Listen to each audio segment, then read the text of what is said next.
fully capable monster and evolve, the Wraith has suffered from significant scrutiny since its release. To this day, the Wraith is undergoing some growing pains, finding a difficult place where players can firmly agree that the creature has reached a state of balance. The Wraith was designed to be a creature of agility, speed, and stealth, for swift but brutal hit-and-run attacks. In the hands of the right players, it achieved this goal, but too well.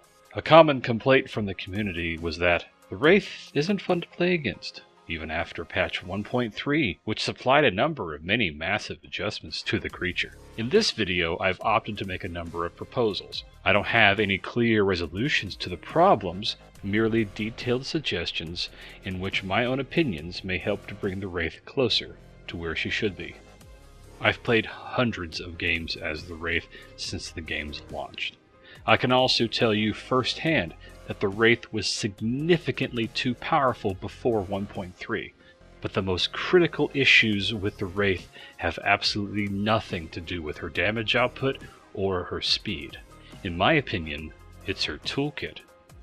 The Wraith plays so differently from her counterparts that it's often difficult to see where her problems truly lie. But I've discovered that the problems reveal themselves more commonly in high-level games. Here are some of her biggest issues.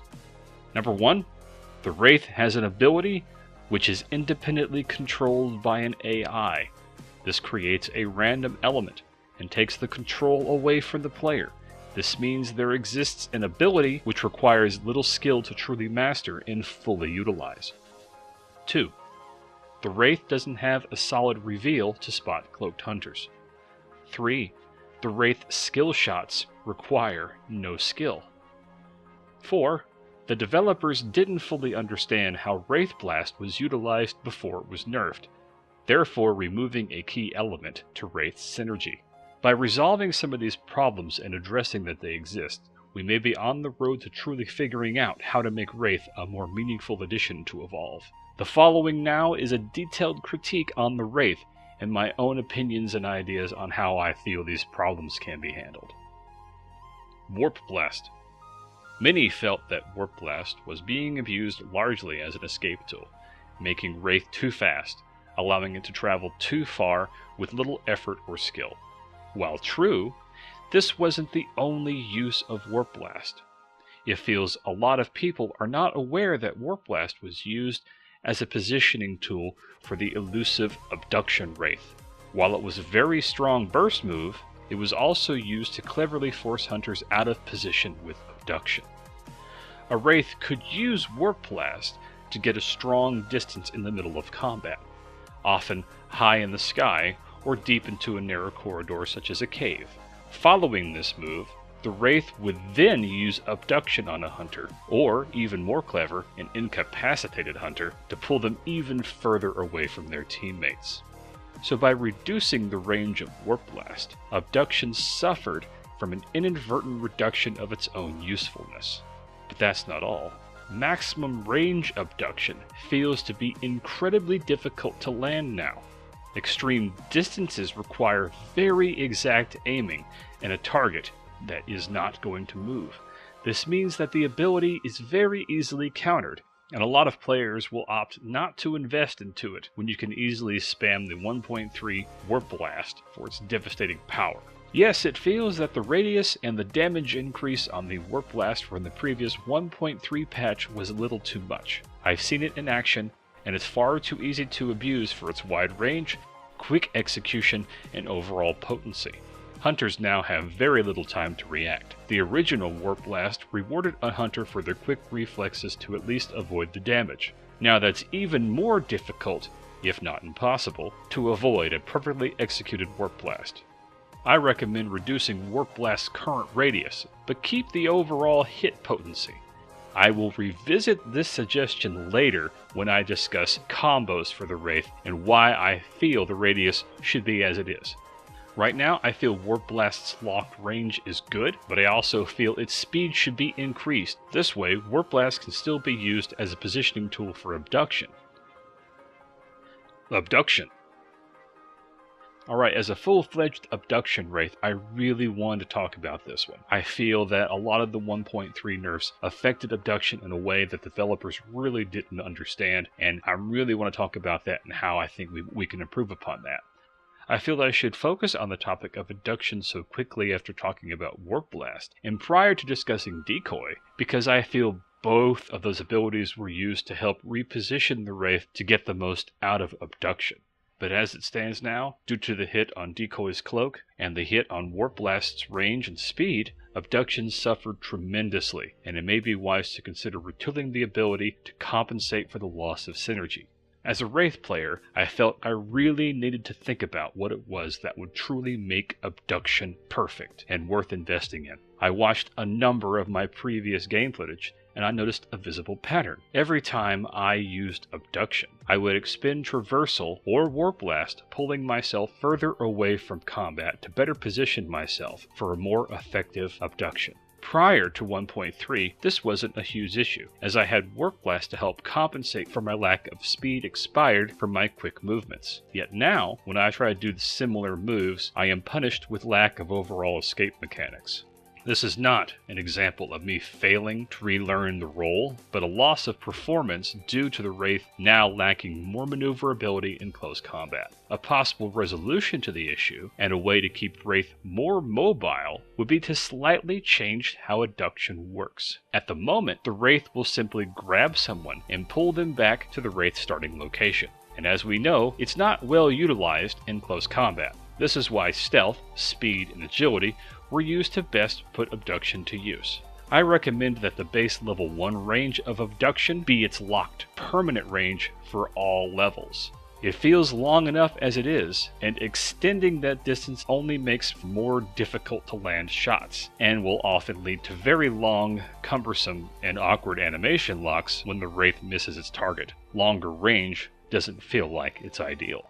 Instead of increasing its grab range, I recommend increasing its retreat distance. At stage 1, the victim will be pulled back to the Wraith's default location, but at stage 2 or higher, the Wraith pulls the victim and itself further and further back from its starting position. At max stage 3, Abduction could potentially jump the Wraith back 2 or even 3 warp distances. Naturally, this can be nullified by hook shots and hook traps, so a good hunter team can still counter it.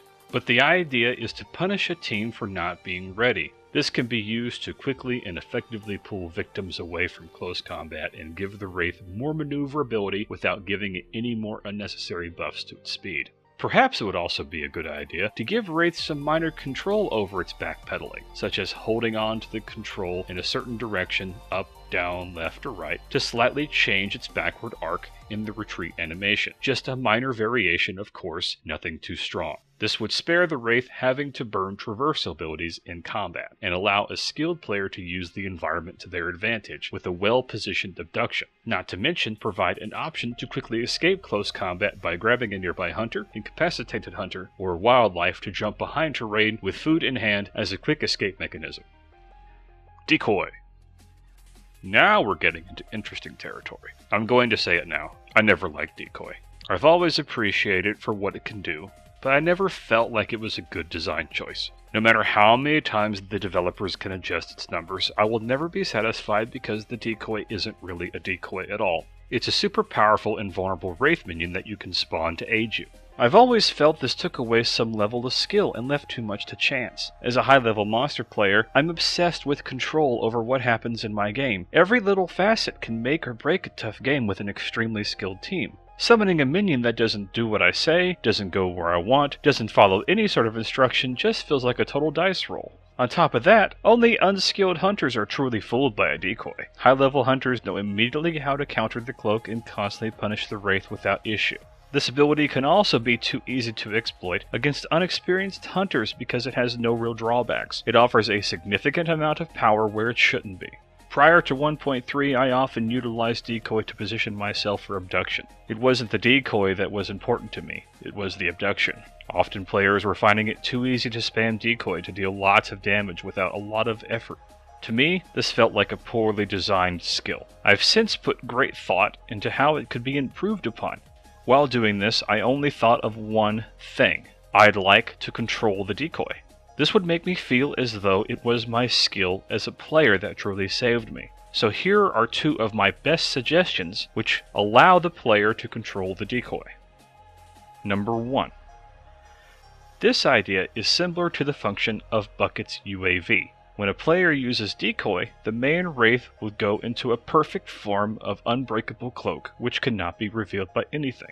At the same time, that Wraith will also have to be perfectly stationary to compensate for the fact that it will be temporarily indestructible. A Wraith who uses the ability in the middle of combat would not be capable of escaping that combat unless they use the Decoy effectively. The decoy itself would no longer be indestructible. It would then clone the original Wraith's armor and health and take damage like a normal Wraith. This is key to the illusion. Many skilled hunters in the current state of the game know that a decoy does not take any damage, and therefore they know it's the decoy. Furthermore, this new version of the decoy cannot do damage. It cannot attack or use any form of combat ability whatsoever. All it can do is just use traversal, and it cannot even recharge that traversal. The lifespan of the decoy and the amount of traversals available for that decoy increase depending on how many points were invested into that ability, which means that at level 3 it would have maximum lifespan and 3 traversals. Finally, whatever damage the decoy sustains would then be factored. 10% of the total damage done to the decoy would then be converted into armor for the original Wraith when the decoy is either killed or vanishes at the conclusion of its lifespan. The whole idea is that the player takes complete control over the decoy and departs from the host Wraith just like Bucket's UAV. Another factor is that there will also be a cap on the maximum armor that can be restored. This cap increases with each point invested into decoy, because as we all know, even if a player is limited to only getting 10%, they will find some way to exploit that. So a hard maximum limit of armor is strongly recommended. The bonus is, a player-controlled decoy will move just like the player, as it is the player. If properly deployed in cover, the hunters won't know which is the fake. A Wraith already fleeing from battle will not choose to attack, so a player can have hunters chase the fake image in a completely different direction than it intends to go. Once the image is gone, the player will then return to the host Wraith. They will be exactly where they were when they used the ability. This would then allow them to get some additional distance away from the hunters. This could also be comboed together with the retooled Abduction. A properly positioned player could then use the Abduction to jump back further away from the hunters, and then use traversals and a warp blast to secure a true, worthwhile escape that used skill rather than luck. Number 2. This second suggestion is very much like the first, and also uses another bucket mechanic. Once again, when the decoy is activated, the Wraith's cloak will be unbreakable, though the Wraith can still sustain damage. Please keep in mind that if I'm going to recommend having a Wraith with perfect cloak, that also means the Wraith will be incapable of eating while cloaked. The decoy is then controlled by the player's cursor using a laser, just like Bucket's missiles. The decoy still cannot do damage. Each time the player activates the decoy ability while the decoy is spawned, the decoy will then use a traversal. The amount of traversals and the duration of the decoy and the armor restored to the player will all increase with each level invested. The key difference between suggestion number 2 and suggestion number 1 is that the Wraith in suggestion number 2 can still be controlled by the player simultaneously as the decoy, and they can still move at a steady crawl that is present to the Wraith as it is in 1.3, allowing them to reposition themselves if they are truly capable of multitasking in the middle of combat. I feel that both suggestion 1 and 2 are truly viable and reward a player for being skillful rather than just being lucky. Supernova. This ability always felt out of place to me. A super stealthy, sneaky Wraith has a burst of attack speed and DPS to help down its prey.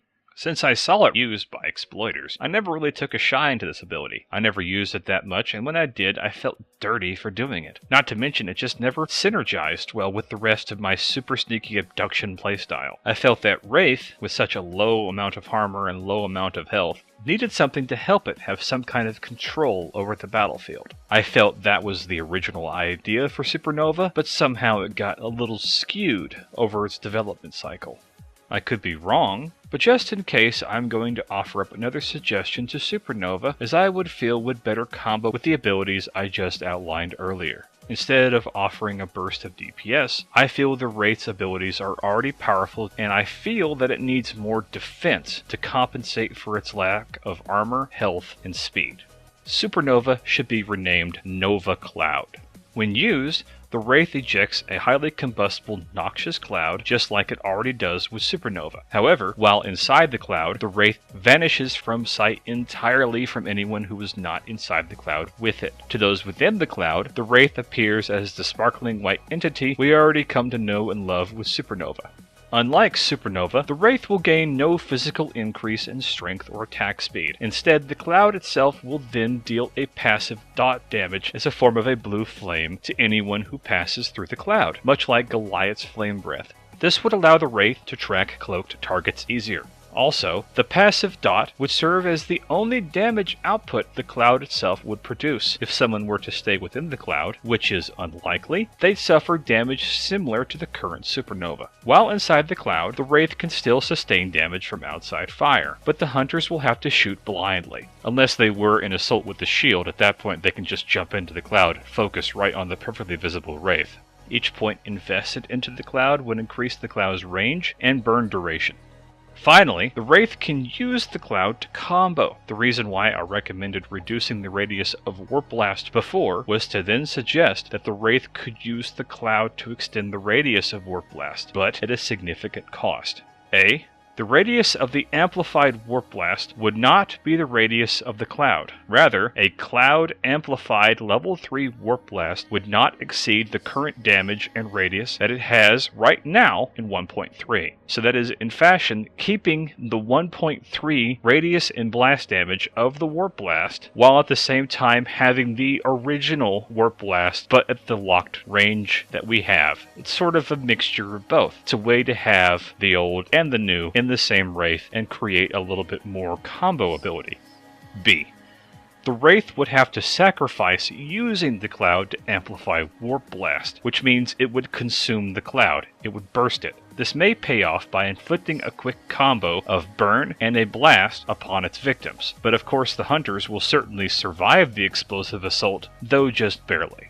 Igniting the cloud with Warp Blast would instantly put it into the cloud's duration, and it would vanish from the field prematurely. This would leave the Wraith without a defensive bubble for it to duck into. C. The cloud would also have a much higher cooldown than the Warp Blast. This way, they could not easily be comboed together readily. Furthermore, this would help promote risk versus reward gameplay. Another potential combo is the cloud would allow the Wraith to easily deploy a decoy, the Retooled Decoy that I spoke about before, within a safe environment if it was trapped with no terrain to hide behind. The Wraith could also position itself to abduct people into or through the cloud so they'll suffer additional burn damage. In my opinion, this promotes more skillful gameplay and provides many more avenues for a more enjoyable game experience without feeling cheesy or cheap. This would also allow the Wraith to be more entertaining to play against because it would have greatly reduced damage output and more skill-based mechanics. So far, this concludes my critique and suggestions about the Wraith. If no one likes any of these suggestions, I certainly hope they spark newer and better ideas. In the end, I hope the Wraith finally gets tooled to be much more enjoyable for monsters and hunters alike.